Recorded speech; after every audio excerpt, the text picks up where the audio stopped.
एक अधूरी प्रेम कहानी। प्रीति और आकाश एक दूसरे से कॉलेज के टाइम से प्यार करते थे। दोनों ने एक दूसरे से शादी करने का फैसला भी किया।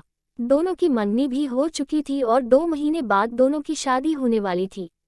लेकिन शादी से पहले कुछ ऐसा हो जाता है जिसकी उन दोनों ने कभी उम्मीद भी नहीं की थी। एक दिन आकाश के फोन पर प्रीति का कॉल आता है।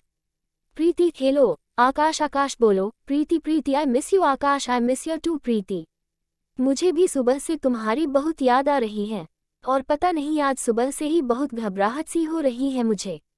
प्रीति आकाश क्या आप मुझसे मिलने आ सकते हो अभी? आकाश हाँ क्यों नहीं, मुझे भी तुमसे मिलने का बहुत मन कर रहा है। प्रीति ठीक है, मैं हॉस्पिटल में हूँ, जल्दी आना, मैं इंतजार कर रहा हूँ आपका। आकाश घबराते हुए क्या हुआ प्लीज बताओ मुझे। प्रीति कुछ नहीं, बस सुबह चक्कर आ गया था, आप मेरे पास जल्दी से आ जाओ। आकाश जब तक कुछ बोल पाता दिशा ने फोन काट दिया। आकाश जल्दी से हॉस्पिटल पहुंचता है। हॉस्पिटल में प्रीति बेहोश होती है। प्रीति के पापा वहां मौजूद होते हैं। आकाश प्रीति के पापा से पूछता है आकाश अंकल क्या हुआ प्रीति को? प्रीति के पापा रोते हुए बेटा प्रीति को ब्लड कैंसर है और वे भी आखिरी स्टेज पर।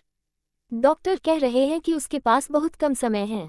प्रीति को यह सब मालूम नहीं है, प्लीज बेटा तुम उसे कुछ मत बताना।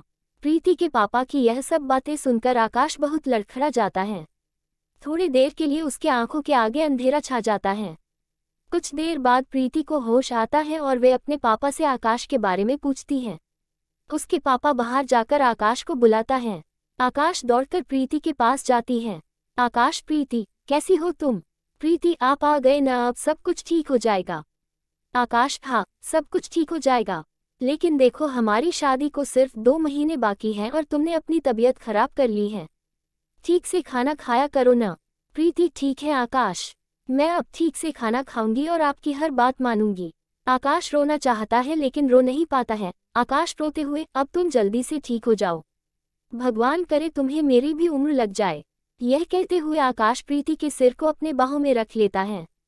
दिशा आप रोइए नहीं, मैं जल्दी से ठीक हो जाऊंगी, आपने हमेशा मेरा बहुत ख्याल रखा है, क्या थोड़ी देर में आपके बाहों में ऐसे ही लेटी रहूं? आकाश रोते हुए प्रीति के सिर को सहलाने लगता है। तभी आकाश को यह एहसास होता है कि उसकी प्रीति अब नहीं रही, लेकिन तब भी आकाश बिना कुछ कहे प्रीति को अपने बाहों में थामे रखता है और उसके आंखों से आंसू बहने लगते हैं। थोड़ी देर बाद प्रीति के पापा अंदर आए। उसने देखा कि उसकी बेटी ने आकाश की बाहों में अपना दम तोड़ दिया और आकाश भी अपने बाहों में प्रीति को पकड़कर बैठा हुआ है। यह लव स्टोरी एक अधूरी प्रेम कहानी कैसी लगी कमेंट करके जरूर बताएं और ऐसे ही और सैड लव स्टोरी पढ़ने के लिए बेस्ट स्टोरी मोनू चैनल को सब्सक्राइब करें और वीडियो को लाइक करें।